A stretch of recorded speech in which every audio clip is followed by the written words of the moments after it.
Fala pessoal, tudo certo? Eu sou o professor Gustavo Ferreira. E eu sou o professor Gustavo Batista. E esse é o fascinante mundo do sensoriamento remoto. O maior podcast em língua portuguesa de geotecnologias e sensoriamento remoto do mundo. Olá, nós estamos começando mais um episódio do podcast O Fascinante Mundo do Sensoriamento Remoto. Hoje num formato em vídeo um pouco diferente do que normalmente a gente está fazendo. Quando a plataforma vai dando oportunidades, a gente vai testando. Mas você só vê se você assistir a gente em vídeo, ou no Spotify, ou no YouTube. E hoje a gente vai, no episódio 248, falar sobre serviços ecossistêmicos e recuperação de áreas degradadas.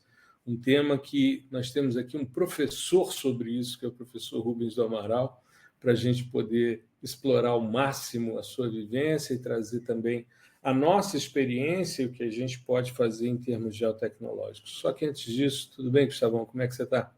Fala aí, professor, tudo certo? Cumprimentar o Rubens aqui também, que hoje a gente vai explorar ele um pouquinho.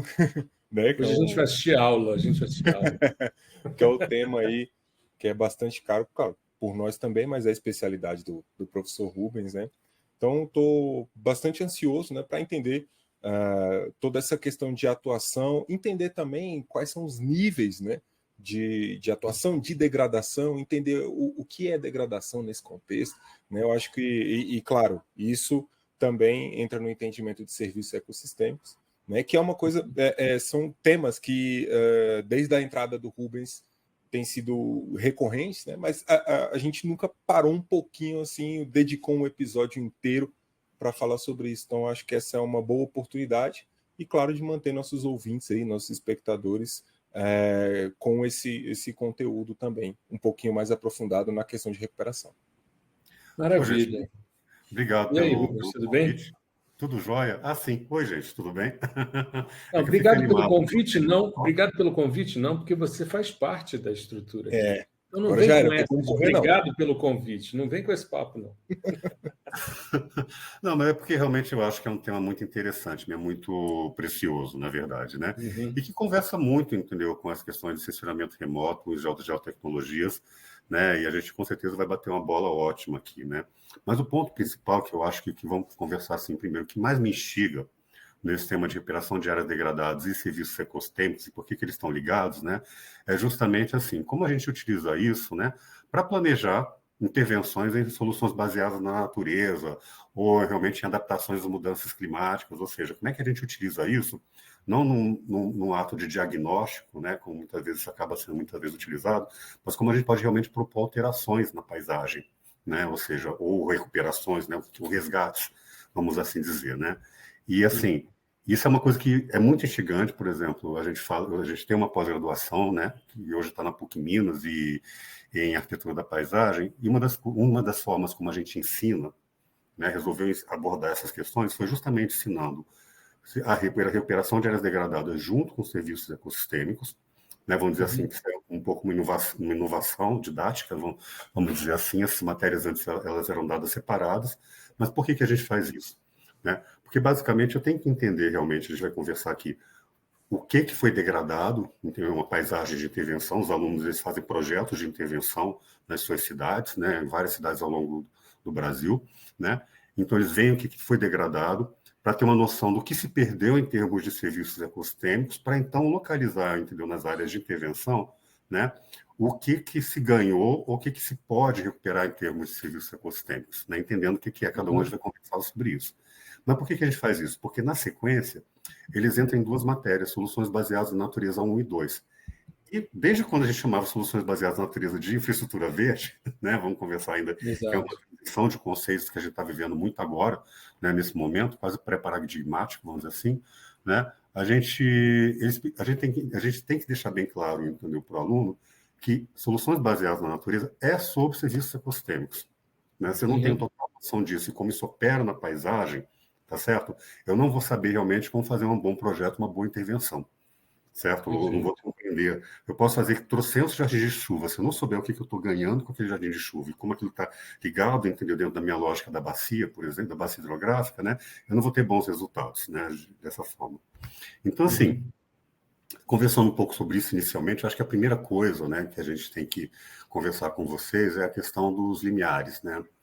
Assim, eu não tenho um gráficozinho aqui, o gráfico que é mais simples, mas, por exemplo, normalmente a gente tem na paisagem dois momentos, né? O que a gente chama de limiar biótico, ou seja, aquele limiar onde até aquele momento eu começo a ter alguns impactos, entendeu, sobre o que é vivo na paisagem, né? E eu tenho um determinado momento que eu tenho também um outro limiar, que é um limiar abiótico, né? Ou seja, em que as partes minerais, entendeu, estruturais daquela paisagem começam a sofrer modificações, né? E para isso tem níveis de degradação diferenciados, né? Por exemplo, até antes, entendeu, do limiar biótico, se eu não rompi o limiar biótico, né, vamos dizer assim, é um nível de degradação, ou seja, ainda tem a capacidade de resiliência daquele sistema. Então, não precisa de intervenção. Só deixar o negócio vamos dizer assim, parado ali, entendeu? Só cercando uma área, ela naturalmente ela vai, entendeu, retomar. Isso acontece muito em regiões de pasto, que o boi lá foi, comeu, entendeu? Parte da vegetação e a nascente ficou impactada, basta cercar, a vegetação cresce, está tudo bem, né? Uhum. Já quando eu fico no meio entre rompi o limiar abiótico e eu tenho, então, rompi o limiar biótico e tenho o limiar abiótico ainda sem ser rompido, né? Aí é um caso, entendeu, que eu vou ter que entrar, de repente, com uma certa revegetação. Alguma coisa viva se perdeu ali, né? Alguma espécie, entendeu, desapareceu, ou, de repente, houve uma degradação mesmo, sabe? E talvez eu tenha, inclusive, que entrar, entendeu, com revegetação, né? Ou seja, entrar com esse tipo de algum manejo de vegetação para que, de repente, aquele estado, né, ele volte ao normal, né? Ou seja, retome o estado de resiliência. Agora, tem determinados estados, entendeu, que eu mexi na estrutura, né? Eu rompi o limiar abiótico. E quando você rompe esse limiar abiótico, bom, aí então isso quer dizer o quê? Né? Que, de certa forma, então, eu começo a perder um pouco as proteções, né? Vamos dizer assim, né? Eu perco essa estrutura abiótica, né? Então, como é o caso, por exemplo, a gente vai falar sobre erosões ou até mesmo, de repente, a desertificação, né? E dependendo do nível desse rompimento, né, eu vou ter que entrar com outras mudanças estruturais muito mais difíceis, né? Então, normalmente, o que acontece? Em vez de revegetação, existem dois momentos que você pode trabalhar. Existe um momento que você pode trabalhar, entendeu, com o que a gente chama de reabilitação, ou seja, eu vou introduzir outras funções, entendeu, naquele lugar, dependendo das minhas necessidades funcionais que eu tenho hoje, porque muita coisa se perdeu, tá certo? Ou então, né, eu vou entrar com o que a gente pode chamar de recuperação. E a recuperação ela é mais difícil, né? Porque então eu estou me comprometendo a retomar, fazer, entendeu, com que aquele sistema volte, né, a uma forma muito próxima, entendeu, do que ele era anteriormente. Então imagina, né? Envolve substrato, solo, né? Normalmente, né, essa recuperação ela é muito, vamos dizer assim, ela é muito dispendiosa, vamos dizer assim, a mais cara de todas, né? Sabe?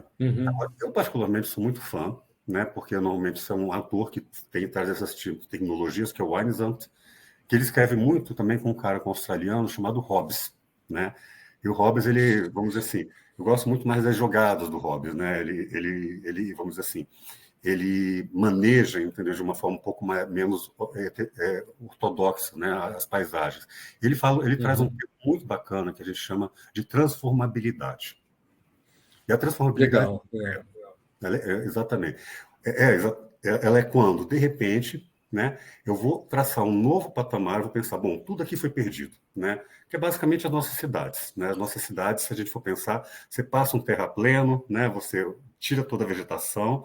Vamos entender que, do jeito que a gente implanta a cidade hoje em dia, né, assim, a gente rompe o limiar abiótico já de cara, né, sabe? A gente está aqui, a gente mora aqui em Brasília, Brasília foi desse jeito, né? A gente não tem a menor noção de que tinha um rio que cruzava a diagonal aqui, por exemplo, né, que a gente pode achar isso, inclusive, né, em imagens históricas, né, que são muito importantes, certo?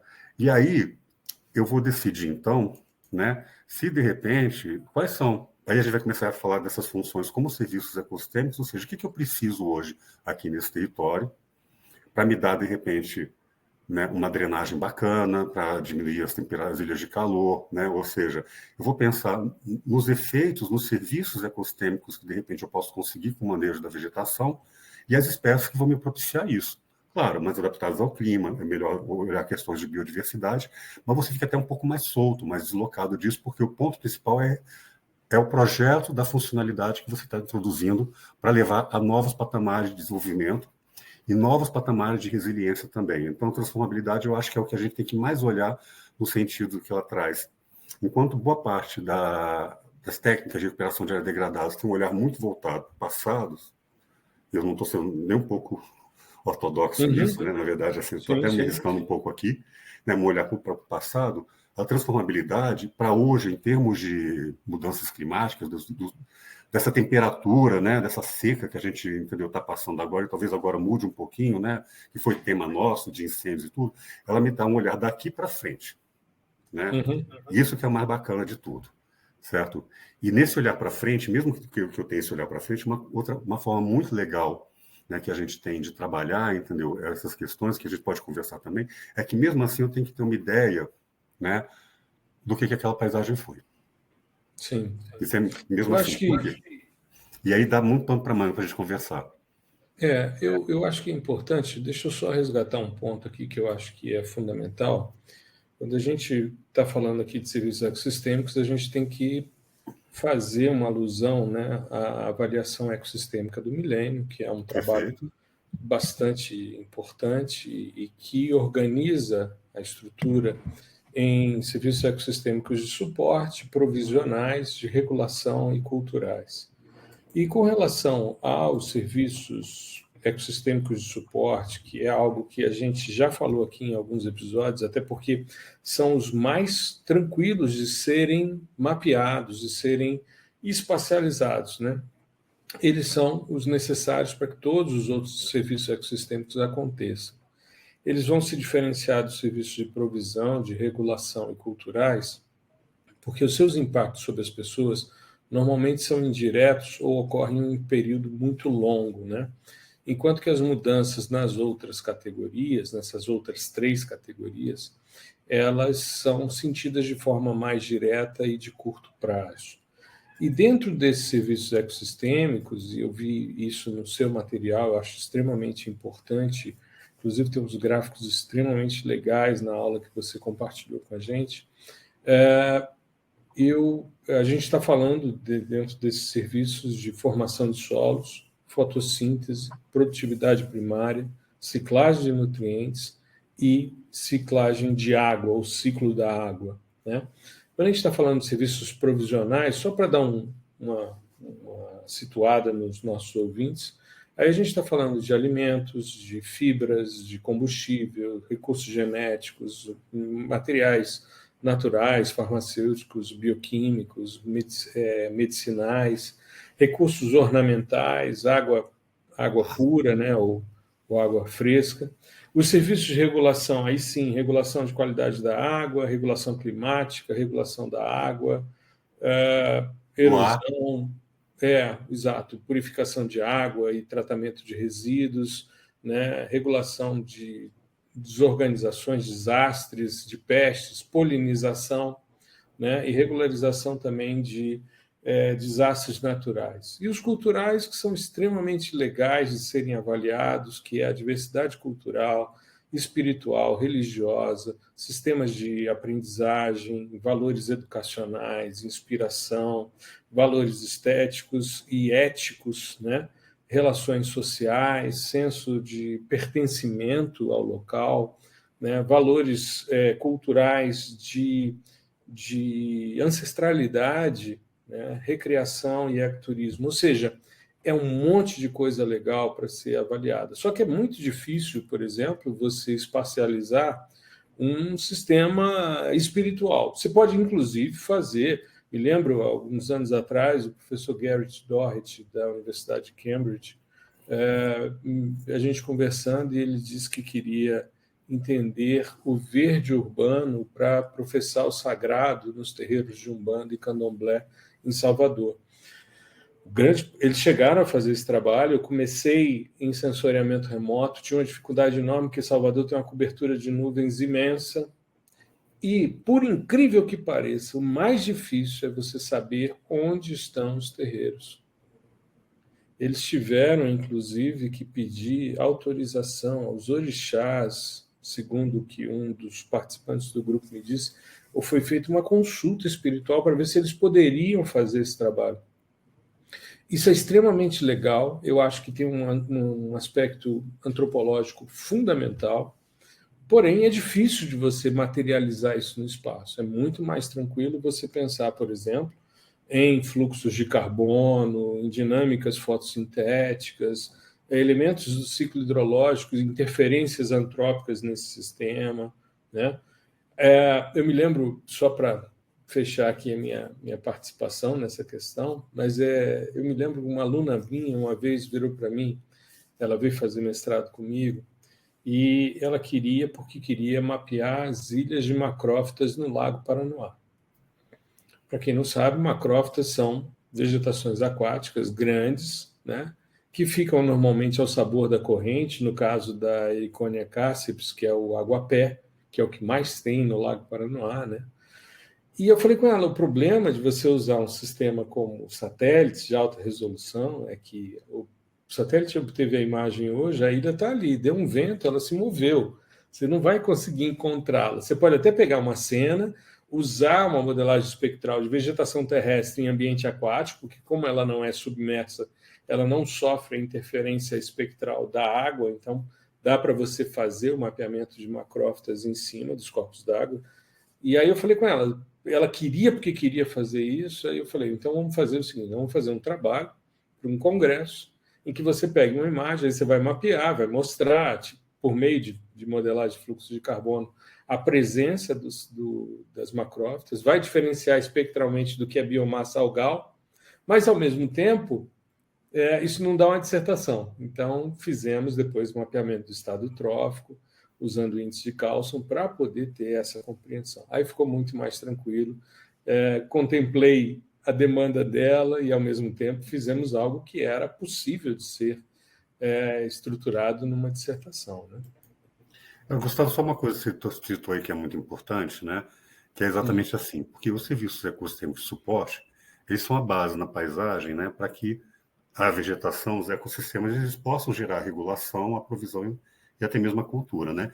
E assim, tá, beleza, um sistema espiritual, ele é difícil de ser mapeado, mas para ele existir, sistema espiritual com base na natureza, né, a floresta tem que estar em pé.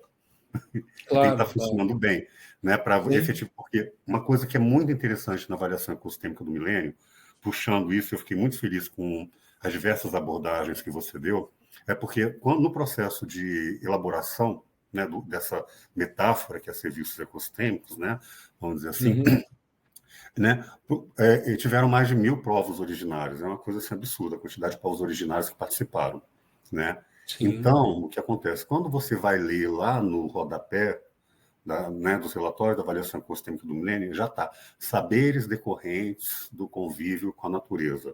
Então, inicialmente, o serviço ecossistêmico cultural, na sua forma mais essencial, é exatamente aquilo que se aprende, né, com os povos originários, com as comunidades tradicionais, né, por meio do convívio com a natureza. E a natureza tem que estar plena, entendeu? Para a pessoa poder... até pensei isso agora, hein? Na verdade, essa relação, ou seja, ela tem que estar plena, a floresta tem que estar bacana, para quê? Para que aquela comunidade ela possa ter o máximo, entendeu, de aprendizado, né, entendeu, nesse contato com a natureza, né? Então, realmente, por isso você vê que até nesse sentido, os serviços ecossistêmicos de suporte, eles têm relevância, entendeu, para os culturais, né? Assim, até nesse sentido, os culturais estão embasados, né, num bom suporte. E aí, acho que eles estão interligados, né? Muito. Eles não são dissociados, né? É uma relação direta entre os três, mas eu acho que o que o professor comentou foi mais essa capacidade de ser mapeável, assim, né? Quando você materializar, né, no espaço. Realmente, alguns mais abstratos, né, eles vão ter uma representação limitada, né? Só mudando um pouquinho de assunto, eu vou fazer uma pergunta aqui de leigo, assim, né? O Rubens comentou sobre a questão da resiliência, né? Enfim, essa capacidade do meio ali, né? Se restaurar, né? Se auto-restaurar, enfim.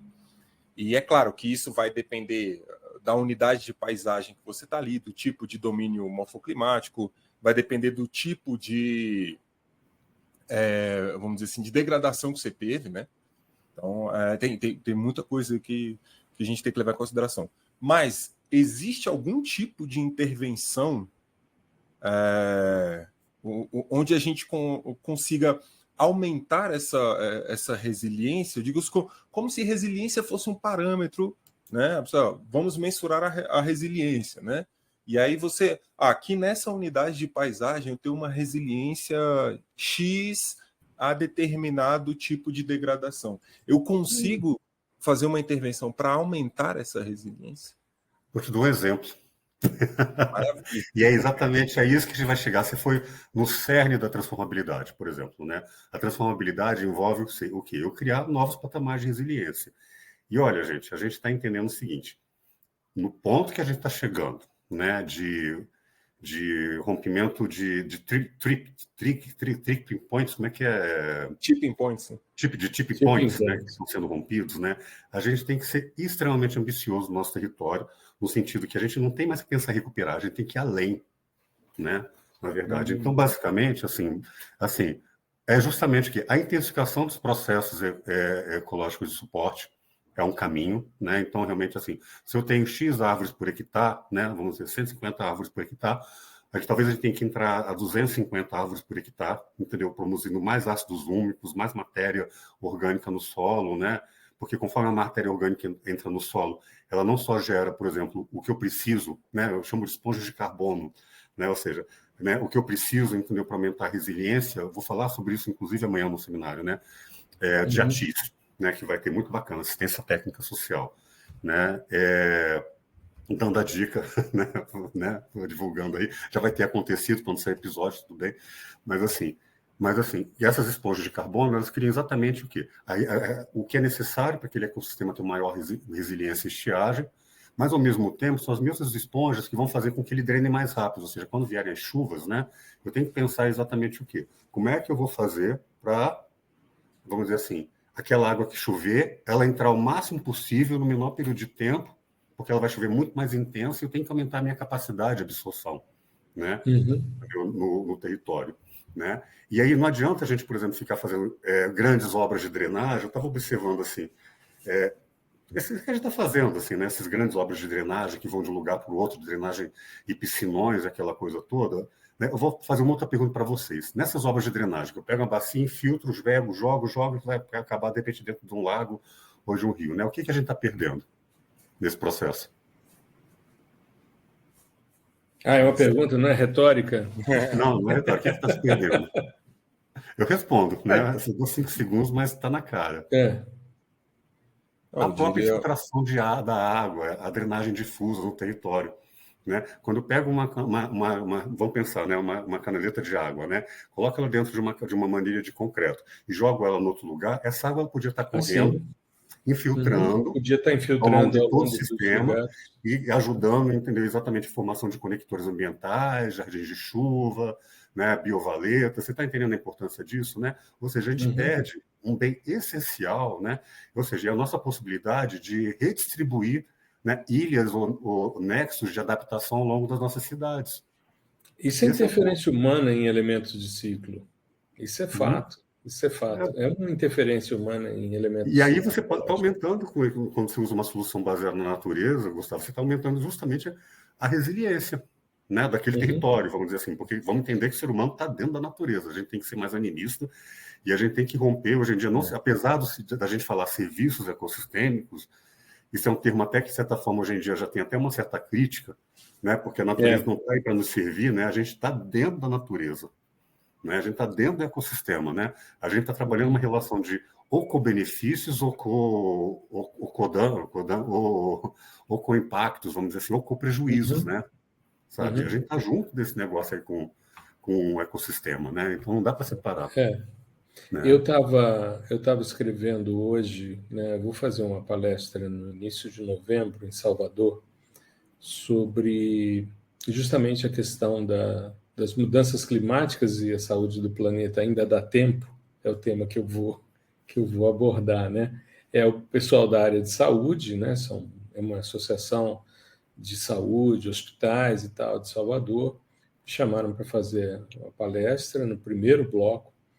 E como vai ser uma matéria nos jornais, aí eles me pediram para fazer um briefing, né, sobre o tema. E eu estava escrevendo justamente sobre isso, né, que o ser humano é a espécie que, depois que se fixou, né, localmente, porque até então a gente tinha uma relação de uma relação de utilização, né, dos recursos naturais, assim, ele era um indivíduo coletor, né? Era um cara que andava, coletava frutos, às vezes caçava e tal, mas quando você passa a dominar a agricultura, você se fixa, que aí você não precisa mais ir atrás, você produz o seu alimento.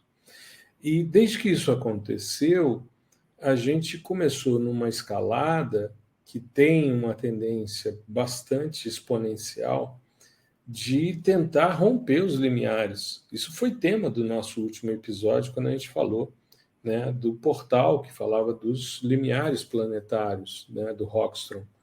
E a gente entra dentro de uma perspectiva em que a gente se torna a espécie que mais degrada, porque nenhuma outra extrapola esses limites de resiliência, e, ao mesmo tempo, é a espécie que está criando um processo de autoextinção. Eu estava conversando hoje com um amigo, né, com o Bob, que agora passou pelo furacão Helene e está esperando essa semana o Milton, né, o furacão Milton, que de repente, eu falei para ele, pô, é super estranho a gente ver um furacão que não seja gerado na costa africana e que suba para o Caribe e que vá em direção aos Estados Unidos. Eu disse, não, o novo berçário agora, que está mais quente, é o Golfo do México.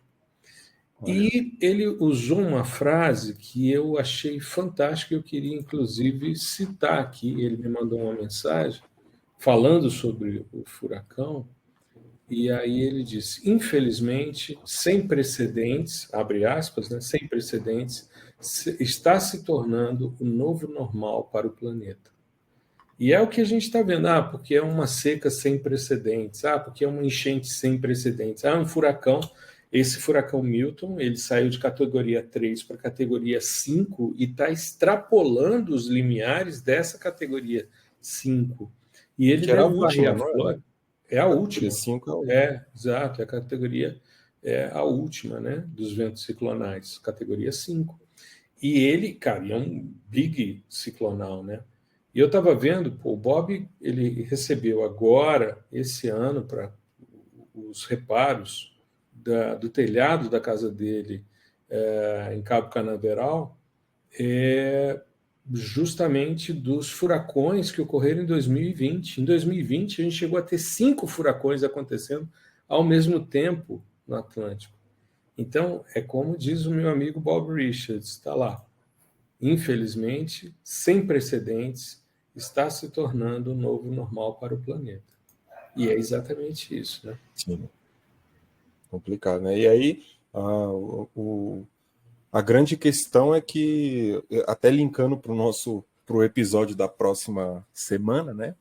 Problemas complexos exigem soluções complexas, né? Então a gente vai precisar aliás, a gente precisa já, né? De muita coisa, muito dado e muita gente, né? Eu acho que isso é uma questão importante também, que a gente fala um pouquinho por aqui, que a gente precisa muito de gente capacitada, né, para pensar, para implementar, enfim, e não é para daqui a 10 anos, né, 20, é para agora.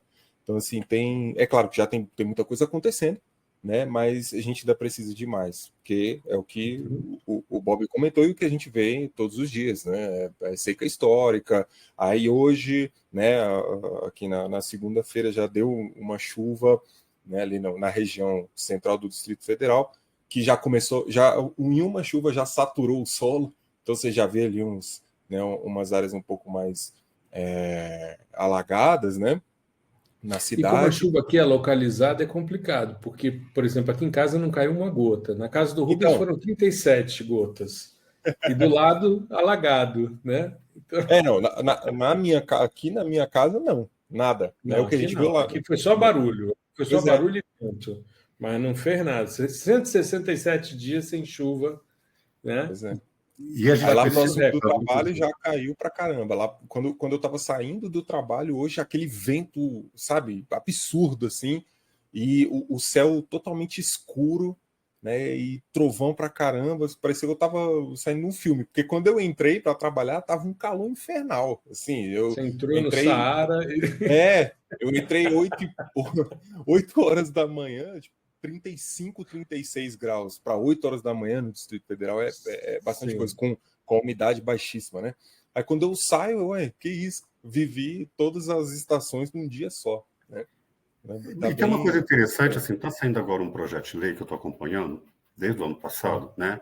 Ele foi proposto pela Erika Hilton, né? Uma emenda ao Estatuto da Cidade, né? Em que está fazendo obrigatório nas políticas urbanas, né? A adoção de estudos em teoria de adaptação e mitigação climáticos. Isso vai passar a ser obrigatório para todos os municípios do Brasil, tá certo? Legal. E, sobretudo, priorizando que esses estudos eles abordem projetos em teoria de adaptação, priorizando territórios, né, entendeu, mais vulneráveis, né, ambiental e socioeconomicamente, né? Tá? Ninguém está prestando... É interessante isso, né? Eu fui para um congresso, né, internacional de arquitetura da paisagem em Curitiba no começo do ano, né? Ninguém dava notícia, entendeu, dessa emenda.